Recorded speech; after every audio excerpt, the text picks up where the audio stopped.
Hey guys, welcome back to my YouTube channel. ಇವತ್ತು ನಾನು restaurant ಸ್ಟೈಲಿಯಲ್ಲಿ puri ಮತ್ತು ಪನ್ನೀರ್ ಮಸಾಲಾನ ಮಾಡಿದ್ದೀನಿ. ಈ ಎರಡು ಕಾಂಬಿನೇಷನ್ ಅಂತೂ ಅಲ್ಟಿಮೇಟ್ ಆಗಿದೆ. ಈ ಒಂದು ಪೂರಿನೂ ಸಹ ಉಬ್ಬಿ ಸಾಫ್ಟಾಗಿ ಬಂದಿದೆ.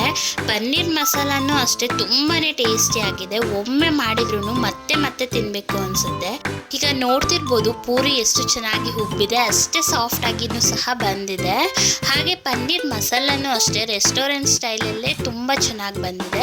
ಈಗ ಹೇಗೆ ಮಾಡೋದು ನೋಡೋದಕ್ಕಿಂತ ಮುಂಚೆ ನಮ್ಮ ಚಾನಲ್ ಯಾರೆಲ್ಲ ಹೊಸದಾಗಿ ನೋಡ್ತಿದ್ದೀರೋ ಪ್ಲೀಸ್ ಸಬ್ಸ್ಕ್ರೈಬ್ ಮಾಡ್ಕೊಂಡು ಬೆಲ್ ಐಕನ್ನ ಕ್ಲಿಕ್ ಮಾಡಿ.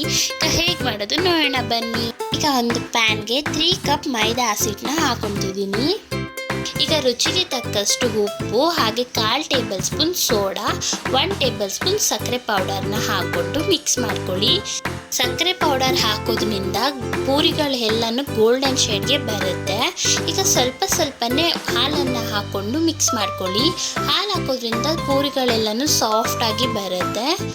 ಇದೇ ಥರನೇ ಎಲ್ಲನೂ ಮಿಕ್ಸ್ ಮಾಡ್ಕೊಳ್ಳಿ. ನೋಡಿ, ಈ ಥರ ಆದಮೇಲೆ ನಾವು 5 ಟೇಬಲ್ ಸ್ಪೂನ್ ಆಯಿಲನ್ನು ಹಾಕ್ಕೊಂಡು ಹಸಿಟ್ಟನ್ನ ಚೆನ್ನಾಗಿ ನಾದ್ಕೊಬೇಕು. ನಾದಿದಷ್ಟು ಪೂರಿಗಳು ತುಂಬ ಚೆನ್ನಾಗಿ ಉಬ್ಬುತ್ತೆ.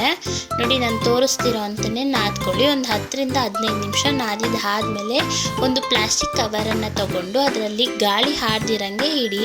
ಇದು ನೆನೆಯೋ ಅಷ್ಟರಲ್ಲಿ ಪನ್ನೀರ್ನ ರೆಡಿ ಮಾಡ್ಕೊಳ್ಳೋಣ ಬನ್ನಿ. ಸ್ಟವ್ ಆನ್ ಮಾಡಿ ಒಂದು ತವಾನ ಇಡಿ. ತವಾಗೆ ಈ ಥರ ಬೆಣ್ಣೆನ ಸವರ್ಕೊಳ್ಳಿ.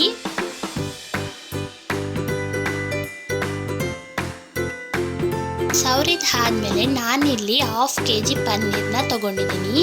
500 ಗ್ರಾಮ್ಸು. ಈ ಥರ ಇಟ್ಕೊಂಡು ಒಂದು ಸ್ವಲ್ಪ ಹೊತ್ತು ಫ್ರೈ ಮಾಡ್ಕೊಳ್ಳಿ. ಒಂದು ಸ್ವಲ್ಪ ಹೊತ್ತು ಆದಮೇಲೆ ಈ ಥರ ರಿವರ್ಸ್ ಮಾಡಿಕೊಂಡು ಅದನ್ನು ಸ್ವಲ್ಪ ಹೊತ್ತು ಫ್ರೈ ಮಾಡ್ಕೊಳ್ಳಿ. ಒಂದು 2 ಮಿನಿಟ್ಸ್ ಫ್ರೈ ಮಾಡಿಕೊಂಡ್ರೆ ಆಯಿತು. ಒಂದು ಪಟ್ಕರ್ ಸಹಾಯದಿಂದ ಈ ಥರ ರಿವರ್ಸ್ ಮಾಡ್ಕೊಳ್ಳಿ. ನೋಡ್ತಿದ್ದೀರಲ್ಲ, ಈ ಥರ ರೋಸ್ಟ್ ಆಗಿರಬೇಕು. ಇದನ್ನು ಈಗ ಬಾಕ್ಸ್ ಆಗಿ ಕಟ್ ಮಾಡ್ಕೊಳ್ಳಿ.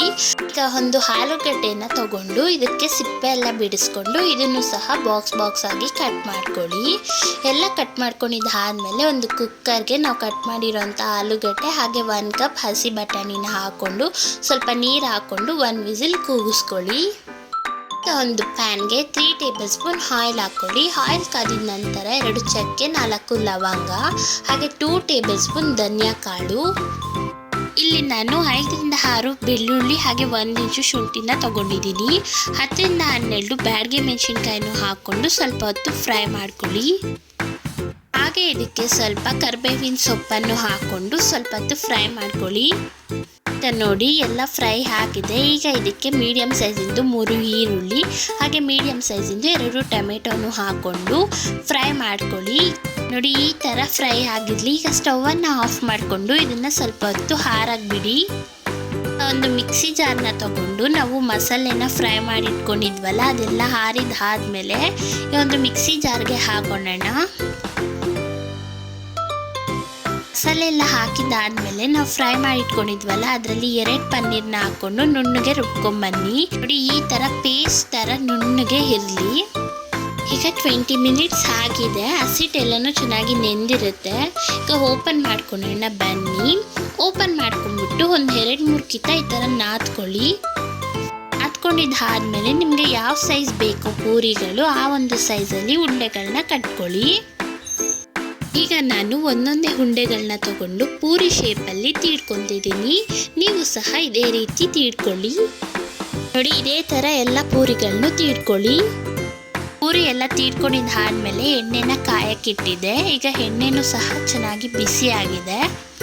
ತೋರಿಸ್ತಿದ್ದೀನಿ ನೋಡಿ, ಇದೇ ಥರ ಎಣ್ಣೆಗೆ ಹಾಕ್ಕೊಂಡು ಒಂದು ಜಾಲರ ಸಹಾಯದಿಂದ ಈ ಥರ ಪ್ರೆಸ್ ಮಾಡ್ಕೊಳ್ಳಿ. ಆಗ ಪೂರಿಗಳು ಎಲ್ಲನೂ ಸಹ ಉಬ್ಬುತ್ತೆ. ನೀವೇ ನೋಡ್ತಿರ್ಬೋದು ಎಷ್ಟು ಚೆನ್ನಾಗಿ ಉಬ್ತಾ ಇದೆ ಅಂತ. ಈ ಥರ ಉಬ್ಬಿದಾದ್ಮೇಲೆ ಸ್ವಲ್ಪ ರಿವರ್ಸ್ ಮಾಡ್ಕೊಳ್ಳಿ. ರಿವರ್ಸ್ ಮಾಡಿದ ತಕ್ಷಣ ಸೌಂಡು ಸ್ವಲ್ಪ ಕಡಿಮೆ ಆಗುತ್ತೆ. ಇನ್ನು ಕಡಿಮೆ ಆಗಿಲ್ಲ. ಕಡಿಮೆ ಆದಾಗ ಪೂರಿ ಪರ್ಫೆಕ್ಟಾಗಿ ಬೆಂದಿದೆ ಅಂತ ಅರ್ಥ. ನೋಡ್ತಿರ್ಬೋದು ಎಷ್ಟು ಕಲರ್ಫುಲ್ ಆಗಿ ಬಂದಿದೆ ಅಲ್ವಾ. ನೀವು ಒಂದ್ಕಿತ್ತ ಟ್ರೈ ಮಾಡಿ ಹೇಗಿತ್ತು ಅಂತ ಕಮೆಂಟಲ್ಲಿ ತಿಳಿಸಿ. ಈಗ ನೋಡಿ, ಬಬಲ್ಸು ಸ್ವಲ್ಪ ಕಡಿಮೆ ಆಗಿದೆ ಮತ್ತು ಸೌಂಡ್ ಬರುತ್ತೆ, ನಿಮಗೆ ಕೇಳಿಸುತ್ತೆ ಮಾಡಬೇಕಾದ್ರೆ. ಸೌಂಡು ಸ್ವಲ್ಪ ಕಡಿಮೆ ಆದಮೇಲೆ ನಾವು ಪೂರಿನ ಎತ್ಕೊಳ್ಳೋಣ. ನೋಡಿ, ಎಷ್ಟು ಚೆನ್ನಾಗಿ ಕಲರ್ಫುಲ್ಲಾಗಿ ಬಂದಿದೆ. ನೋಡಿ, ಈಗ ನಾನು ಮತ್ತೊಂದು ಪೂರಿನ ಬಿಡ್ತಿದ್ದೀನಿ. ನೋಡ್ತಿರ್ಬೋದು. ಹಾಕಿದ ತಕ್ಷಣನೇ ಎಷ್ಟು ಚೆನ್ನಾಗಿ ಉಬ್ತಿದೆ ಅಲ್ವಾ. ಇದೇ ಥರ ಪ್ರತಿಯೊಂದು ಪೂರಿನೂ ಸಹ ಉಬ್ಬಿದೆ, ಅಷ್ಟೇ ಗೋಲ್ಡನ್ ಶೇಡ್ ಕೂಡ ಬಂದಿದೆ. ಸಕ್ಕರೆ ಪೌಡರ್ ಹಾಕೋದ್ರಿಂದ ಗೋಲ್ಡನ್ ಶೇಡ್ ಬರ್ತಿದೆ ನೋಡಿ, ಎಷ್ಟು ಚೆನ್ನಾಗಿ ಕಾಣಿಸ್ತಿದೆ ಅಲ್ವಾ. ಈ ರೀತಿ ಎಲ್ಲ ಪೂರಿಗಳನ್ನು ಮಾಡಿ. ಈಗ ಪನ್ನೀರ್ ಮಸಾಲನ್ನು ರೆಡಿ ಮಾಡ್ಕೊಂಡ್ಬಿಡೋಣ ಬನ್ನಿ. ನಾನಿಲ್ಲಿ 10 ಟೇಬಲ್ ಸ್ಪೂನ್ ಆಯಿಲನ್ನು ಹಾಕೋತಿದ್ದೀನಿ. ಆಯಿಲ್ ಸ್ವಲ್ಪ ಜಾಸ್ತಿ ಹಾಕಿದ್ರೆ ಟೇಸ್ಟ್ ತುಂಬಾ ಚೆನ್ನಾಗಿರುತ್ತೆ.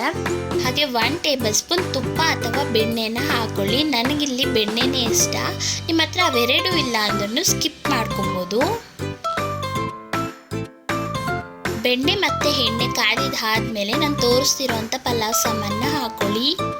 ಫ್ರೈ ಆದಮೇಲೆ ಮೀಡಿಯಮ್ ಸೈಜಿಂದು 2 ಈರುಳ್ಳಿನೂ ಹಾಕ್ಕೊಂಡು ಇದನ್ನು ಬ್ರೌನ್ ಶೇಡ್ ಬರೋ ಹಾಗೆ ಫ್ರೈ ಮಾಡ್ಕೊಂಡು ನೋಡಿ. ಈ ಥರ ಬ್ರೌನ್ ಶೇಡ್ಗೆ ಈರುಳ್ಳಿ ಎಲ್ಲ ಫ್ರೈ ಆದಮೇಲೆ ನಾವು ಆಗಲೇ ಬೇಯಿಸಿಟ್ಕೊಂಡಿದ್ವಲ್ಲ ಬಟಾಣಿ ಮತ್ತು ಆಲೂಗಡ್ಡೆನ, ಈಗ ಅದನ್ನು ನಿಧಾನಕ್ಕೆ ಹಾಕೊಳ್ಳಿ. ನೀರೆಲ್ಲ ಸೋದಿಸ್ಕೊಂಡು ಹಾಕ್ಕೊಂಡು ಒಂದು 2 ಮಿನಿಟ್ಸ್ ಫ್ರೈ ಮಾಡ್ಕೊಳ್ಳಿ. ಇದೇ ಥರ 2 ಮಿನಿಟ್ಸ್ ಆದಮೇಲೆ ನಾವು ಆಗಲೇ ರುಬ್ಬಿಟ್ಕೊಂಡಿದ್ವಲ್ಲ ಆ ಒಂದು ಮಸಾಲೆನ ಎಲ್ಲನೂ ಹಾಕೊಳ್ಳೋಣ. ಹಾಕ್ಕೊಂಡು ಇದನ್ನು ಸಹ 1 ನಿಮಿಷ ಫ್ರೈ ಮಾಡ್ಕೊಳ್ಳಿ.